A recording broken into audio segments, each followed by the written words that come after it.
Nós vamos agora tocar num assunto, um assunto este que com toda certeza interessa a todo o país. O assunto aeroportos. Evidente que a pessoa que quer realmente viajar e chegar num aeroporto, ela quer ter ali o conforto, mas acima de tudo a precisão em termos de horário, ou seja, despassar a bagagem, fazer o check-in, embarcar, ter a certeza que vai realmente viajar, o desembarque também vai ser no mesmo local onde consta, portanto, ali no seu bilhete de passagem aérea, ou seja, tudo bem organizado. Daí nós temos aqui a situação, portanto, das concessões dos aeroportos brasileiros. Muitos deles hoje estão, portanto, nessa condição, enquanto que outros também buscam aí entrarem também nessa parte de concessão. Daí nós convidamos o doutor Ricardo Fenelon, ele que é advogado, especialista na área do direito aeronáutico. O doutor Fenelon, que durante muito tempo também esteve como diretor da nossa ANAC. Doutor Fenelon, seja bem-vindo aqui, doutor Ricardo, ao Revista Brasil. Muito obrigado por atender ao nosso convite. Muito bom dia para o senhor. Bom dia, meu caro. É sempre um prazer estar aqui com vocês. Muito obrigado pela gentileza. Então, para começar, doutor Ricardo, qual é a diferença, de certa forma, que acontece quando um aeroporto tem, portanto, aí a sua concessão, portanto, aí já firmada e já a empresa que buscou, portanto, aí esta concessão, já com praticamente colocando em ordem o que lhe foi, portanto, confiado. Qual é a diferença de um aeroporto que tem a concessão por aquele que ainda não tem, em termos de melhoria, em termos também de ser favorável aí ao passageiro, doutor Fenelon? Perfeito. Walter, hoje é importante lembrarmos que após a 7ª rodada, que incluiu o aeroporto de Congonhas, o leilão aconteceu em agosto do ano passado, quando terminar esse processo e as concessionárias assumirem esses 15 aeroportos que foram leiloados no ano passado, nós teremos aproximadamente 92% dos passageiros no Brasil atendidos em aeroportos concedidos. O que é o mais relevante para o passageiro, principalmente no início das concessões? É que as concessionárias têm que fazer investimentos significativos para melhoria dos serviços. Então, reformas de banheiros, instalação de Wi-Fi. Em pouco tempo, os passageiros já percebem uma melhora muito grande dos serviços e da infraestrutura. Só para dar um número aqui, no bloco que inclui o aeroporto de Congonhas e mais 10 aeroportos, ao longo dos 30 anos de concessão, estão previstos investimentos em torno de 6 bilhões de reais. Então, assim, são investimentos muito significativos. Perfeitamente. Quer dizer, nessas concessões também interfere na questão da operação das aeronaves, em termos de pouso, em termos também de voos, início de voos, quer dizer, também de alguma forma interfere na questão, doutor Fenelon? Assim, é claro que a maior preocupação sempre da Agência Nacional de Aviação Civil é com a segurança. Então, a ideia é que, do ponto de vista de operação, você tenha praticamente nenhuma alteração. Agora, é claro que entre os investimentos previstos, tem sempre alguns investimentos em pista, em equipamentos. Então, a tendência é melhorar a operação. Então, a concessão é mais para dar conforto, ofertar mais conforto para o passageiro, doutor Ricardo? Também, eu diria, Walter, que esse programa de concessões, ele é muito bem sucedido. E não é nem mais um programa de um governo Y ou governo X. É um programa que começou em 2011 e vem continuando em todos os governos. Então, assim, como eu falei, de 2011 até 2021, 76% dos passageiros passaram a ser atendidos em aeroportos concedidos. Então, eu diria que é um programa de Estado e que a principal razão do programa existir é a capacidade do investidor privado de investir nesses aeroportos, de investir na infraestrutura. Isso é bom para o passageiro, é bom para as companhias aéreas e é bom para o país, né? Porque no longo prazo aumenta a capacidade desses aeroportos, aumenta a quantidade de passageiros que eles podem receber, então tende a ser muito positivo. E uma avaliação também que pode ser feita, que leva à conclusão de que o programa é bem sucedido, é que hoje nós temos no Brasil alguns dos principais grupos internacionais administrando os aeroportos. Então nós temos grupos franceses, espanhóis, alemães, que continuam interessados nos ativos brasileiros. Nós tivemos o leilão da relicitação de São Gonçalo do Amarante, em Natal, há praticamente 15 dias, 20 dias, e um grupo internacional grande, Zurich, disputou com um grupo nacional, a XP também, relevante, disputaram, foi uma disputa intensa do ativo. Então, assim, de uma certa forma, o que nós podemos dizer é que o foco são os investimentos. E aí, para o passageiro, isso significa, com certeza, uma melhora ali do conforto. Entendi. Nós estamos conversando com o Dr. Ricardo Fenelon, ele que é advogado especialista na área do direito aeronáutico, ele que também já foi diretor da ANAC. Também conosco aqui nos estúdios Brasília, Dr. Ricardo, está o jornalista Aécio Amado, da Agência Brasil, e no Rio de Janeiro está o César Fatioli. E em São Paulo está o Leandro Martins, são os âncoras que também conversam com o senhor. Começa aqui com o Aécio Amado. Bom dia, doutor Ricardo Fenelon, prazer falar com o senhor. A minha pergunta é o seguinte: recentemente ocorreram 3 episódios que a gente considera chato, né, em concessionárias do aeroporto de Guarulhos, do Galeão, no Rio de Janeiro, e agora, essa semana, no aeroporto Luiz Eduardo Magalhães, em Salvador.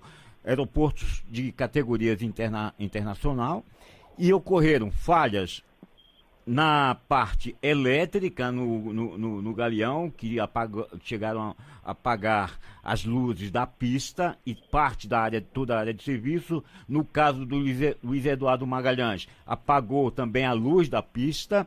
E no caso de Guarulhos, 2 jovens que foram viajar para um país da Europa tiveram suas malas trocadas e etiquetadas como malas cheias de cocaína, e elas ficaram mais de 40 dias presos na Alemanha, exatamente na Alemanha. Essas questões é responsabilidade da concessionária, que tem a obrigação de cumprir itens de segurança do contrato, ou cabe à ANAC cobrar dessas empresas uma qualidade nos seus serviços? Bom dia, Aécio. É um prazer falar com você. A pergunta é super interessante. Na verdade, são várias perguntas, né? Porque os casos são diferentes. Nós sempre dizemos que o aeroporto é uma cidade, né? Então, você tem no aeroporto diversas autoridades, como a Anvisa, Polícia Federal, Receita, ANAC. O papel da ANAC em si é fiscalizar. Fiscalizar as concessionárias de aeroportos, fiscalizar as companhias aéreas. Então, assim, depende muito do caso. Nós teríamos que entrar mais nos detalhes. Então, por exemplo, falta no fornecimento de energia. Pode ser um problema da concessionária de energia.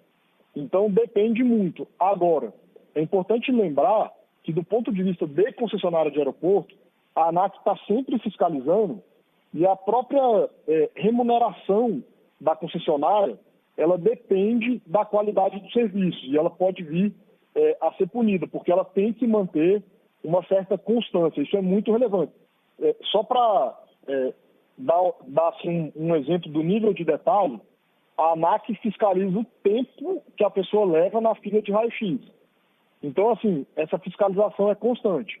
Agora, tem situações, como por exemplo do despacho de bagagem, que precisa ser avaliado, porque o despacho de bagagem, ele envolve companhia aérea, ele envolve, às vezes, empresa terceirizada, mas o manejo da bagagem, e também pode, de alguma forma, envolver a concessionária de aeroporto. Então, assim, cada caso é um caso, mas o papel da ANAC aqui é de fiscalização, e se for o caso, até a agência pode multar essas empresas. Entendo. Nós também temos no Rio de Janeiro César Fatioli, também conversando com o senhor, doutor Ricardo. César. No Rio, tem um problema grave, que é a superutilização do Santos Dumont chegou a 15 milhões de passageiros ano passado, para uma capacidade estimada de 10 a 11 milhões de passageiros ano, e uma meta que para esse ano é de 9 milhões e meio, enquanto o Galeão tem 27 milhões de passageiros, supostamente capacidade instalada, e não superou 6.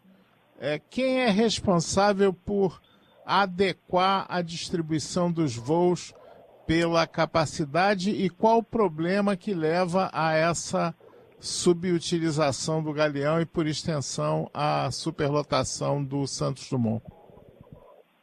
Bom dia, César. Com certeza, essa vai ser a pergunta mais complicada da nossa manhã, porque esse assunto é muito complexo e nós poderíamos ficar horas aqui discutindo essa questão dos aeroportos do Rio de Janeiro. Nós técnicos temos muita dificuldade de participar dessa discussão, porque quando nós analisamos o que aconteceu no Rio de Janeiro nos últimos 10 anos, o número de passageiros no Santos Dumont permaneceu praticamente o mesmo e o do Galeão caiu de forma significativa, mais de 60%. Então é muito difícil você chegar a uma conclusão técnica de que quem está tirando passageiros do Galeão é o Santos Dumont. A questão parece muito mais complexa, parece ter a ver com as próprias questões de economia, de segurança do Rio de Janeiro. Mas, como eu disse, é um tema que precisa de um aprofundamento e, do ponto de vista técnico, o que me parece mais adequado para esses aeroportos é a concessão conjunta do Santos Dumont e do Galeão, para que seja possível, por exemplo, fazer investimentos significativos no Santos Dumont e uma única concessionária tentar brigar por mais passageiros no Rio de Janeiro como um todo. O que os técnicos dizem muito é que se hoje você fechar o Santos Dumont, que tem em torno de 10 milhões de passageiros, esses 10 milhões de passageiros não vão para o Galeão. Então, assim, a discussão é complexa e o que eu sempre defendo é que ela seja realizada do ponto de vista mais técnico possível, porque senão vai perder o Santos Dumont, vai perder o Galeão e vai perder o Rio de Janeiro. Perfeito. Nós também temos, doutor Ricardo, o nosso âncora em São Paulo, Leandro Martins, também conversando com o senhor. Vamos lá, Leandro. Ricardo. Doutor Ricardo Fenelon, nós temos aqui em Campinas, em São Paulo, uma questão que a ABV, a Aeroportos Brasil Viracopos, há um tempo atrás, ela estava querendo devolver, retornar o contrato de concessão ao governo, e agora, como em 2022, também neste ano, o número de passageiros vem sendo retomado, vem aumentando, aquele fim de pandemia, etc., ela já está negociando com a ANAC um possível retorno do contrato de concessão. Eu não sei exatamente em que ponto está juridicamente, mas aí vem a pergunta, doutor Fenelon, qual é a necessidade real dessas concessões? Os governos não estavam bem como gestores dos terminais, porque aí ela é concedida à iniciativa privada e aí passa a ser um negócio, Então, no caso da ABV, queria devolver porque não estava muito satisfeita, não estava dando o retorno previsto, agora já quer retomar. Eu fico perguntando até que ponto, então, a necessidade desse serviço ser concedido à iniciativa privada, doutor Fenelon. Bom dia, Leandro. O principal motivo, eu reitero, é a questão dos investimentos. O aeroporto de Viracopos mesmo, se nós analisarmos os investimentos que foram feitos no terminal, foram muito significativos. É quase impossível imaginar que o governo teria feito os mesmos investimentos. Então, esse terminal hoje tem essa capacidade porque foi concedido. Agora, a discussão do contrato, da viabilidade do contrato, ela é diferente. Infelizmente, de 2014 para cá, nós tivemos crise econômica, pandemia. Então, assim, o cenário em que o aeroporto foi concedido e o que aconteceu depois, e segundo a própria concessionária, quando pediu a relicitação, inviabilizou o contrato, isso não tem a ver necessariamente com o programa de concessões. Agora, essa questão que você colocou, que a concessionária pediu para devolver o aeroporto e agora está tendo uma discussão que o próprio governo chama da desistência da desistência, isso ainda está em andamento, O governo fez uma consulta ao Tribunal de Contas da União e o TCU ainda não não respondeu. Então, nos próximos dias, aí, nas próximas semanas, nós vamos ter uma análise do TCU se é possível desistir do processo de relicitação. Agora, é importante relembrar que nós tivemos, né, há pouquíssimos dias, o leilão de relicitação de São Gonçalo do Amarante, que foi extremamente bem sucedido. Então, hoje, do ponto de vista técnico, é possível dizer que a relicitação é possível. Então, uma concessionária que entende que o seu contrato não é viável do ponto de vista econômico, ela pode devolver esse ativo para o governo de forma amigável.